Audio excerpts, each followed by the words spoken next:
Hello everyone and welcome back to the channel. Today we are looking at the top 10 biggest jumps in D&D 5e. Before we get into the list, let's cover the rules briefly for jumping. To accomplish a long jump in 5th edition, you need to move 10 feet before jumping. Then the distance you can jump is equal to your strength score. So if you're a barbarian with a strength of 16, you can long jump 16 feet.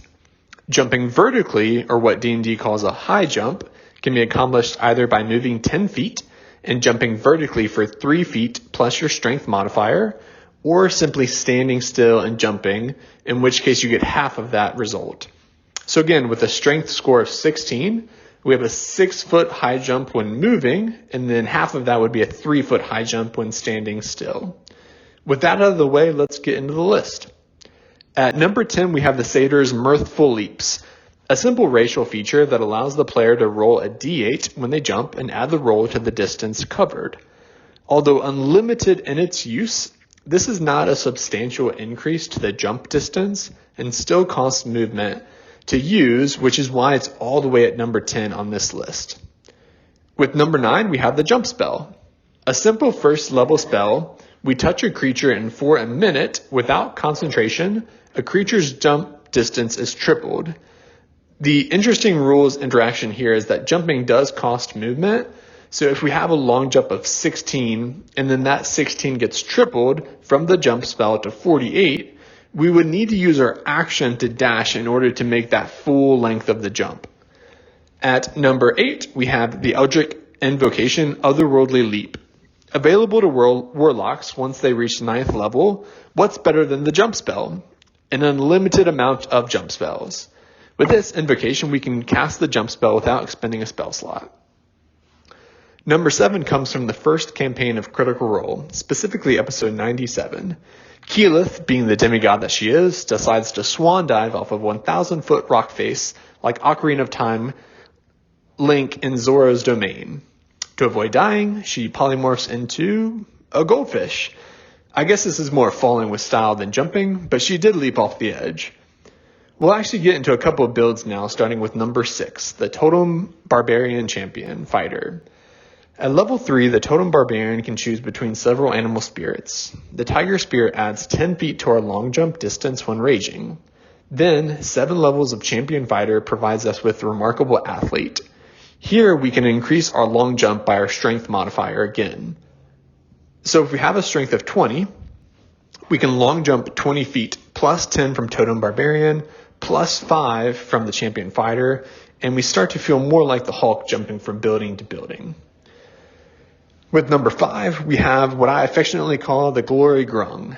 Grung is a fun race option that allows us to make a standing long jump of 25 feet. Add 3 levels of Oath of Glory Paladin, and we gain access to Peerless Athlete as our channeled divinity. With Peerless Athlete, we use our bonus action and increase our long and high jumps by 10 feet.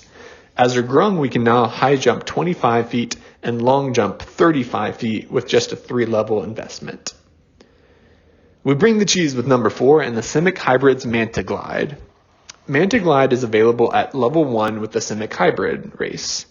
This allows us to subtract 100 feet from a fall, potentially negating the fall damage. But more importantly, the fins allow us to glide horizontally 2 feet for every 1 foot we fall. Notably, this feature does not come with any limitations or restrictions. So what does this all mean? Well, as an example, let's say we have a strength score of 20. This means our running high jump is 3 plus our modifier of 5. So standing high jump is half of that, or 4 feet. On our turn, we can jump 4 feet in the air, then glide 8 feet. This uses 4 feet of our 30-foot movement. But there's nothing stopping us from repeating this jumping process. We can do this 7 more times. So 4 times 7 is 28 of our 30 foot of movement. We glide 8 feet each time we jump. So 8 times 7 is 56 feet. That's effectively doubling our movement speed just by jumping. It's very comparable to the Super Smash Bros. Melee tactic of wave dashing and is just as broken in Smash as it is in D&D. At number 3, we have our best jumping build with the Beast Barbarian Bunny. For this build, we are taking the Heron race for the Rabbit Hop trait, allowing us to as a bonus action, jump 5 times our proficiency bonus in any direction. Adding to this is the Beast Barbarian. At level 6, we gain the Bestial Soul ability, which, among other things, allows us to make a strength check when we jump and add the check's total to our jump distance. If we take this build to level 8, our proficiency bonus is at +3, which we can add to the check if we have proficiency in athletics. Our strength modifier in this example is +4, and the average d20 would be a 10.5. Next, we'll add 2 levels of Wizard to pick up the Graviturgy School of Magic. A Beast Barbarian Graviturgy Wizard is a Forsaken build, so please don't play this at your table. But for jumping, it's the best. With the Graviturgy subclass, we can adjust density. This feature allows us to cut our weight in half, which increases our speed by 10, and we can jump twice as far as normal. What's great about the Harengon feature too is we can use this ability as long as our speed is about above 0. This seems to indicate that the normal requirements of jumping with respect to having enough movement speed don't seem to apply here, other than at least having 5 foot of movement. Thus, with the 15 feet from Rabbit Hop, 17.5 average from Bestial Soul, doubled from Adjust Density, and then tripled from the jump spell, we would be able to jump 195 feet in any direction. At number 2, we have the biggest jumps in D&D 5e, the second biggest jump, and that is Warlocks reaching level 11. The jump from Warlock 10 to Warlock 11 is massive, far greater than 190 feet. At level 11, Eldritch Blast, the Warlock signature cantrip, goes from 2 beams to 3, which means invocations like Agonizing Blast increase their attack potency as well. Warlocks pick up Mystic Arcanum here, giving them a 6th level spell to cast once per long rest. They pick up an additional cantrip at this level and an additional invocation. And most importantly, their spell slots finally increase from 2 per short rest, which they've had since the 2nd level, up to 3 5th level spell slots per short rest. This means that Warlocks can cast 3 5th level spells every short rest, giving them a great feeling of power in comparison to their other full casting counterparts. And finally, with the number 1 spot for the biggest jump in D&D 5e, we have 5th level. 5th level is the greatest jump in the game for most every character. For martials, this is when fighters, barbarians, paladins, rangers, and monks gain their 2nd attack.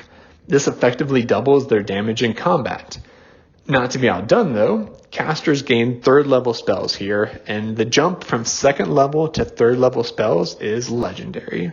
If you haven't checked out my top 10 best pound for pound spells in D&D, you can check that on the link in the description below. But for 3rd level spells, they're often considered some of the best pound for pound spells in the game, with options like Hypnotic Pattern, Fear, Slow, Tiny Hut, Fly, Fireball, Phantom Steed, and the list goes on. With 3rd level spells and the 2nd attack in place, I think it's clear that the 5th level is definitively the biggest jump in D&D 5e. That's it for the list. I hope you enjoyed. Let me know how you would create a build that hops in the comments below. See you next time for a character build on how not to die. Hello everyone and welcome back to the channel. Today we are looking at the top 10 biggest jumps in D&D 5e. Before we get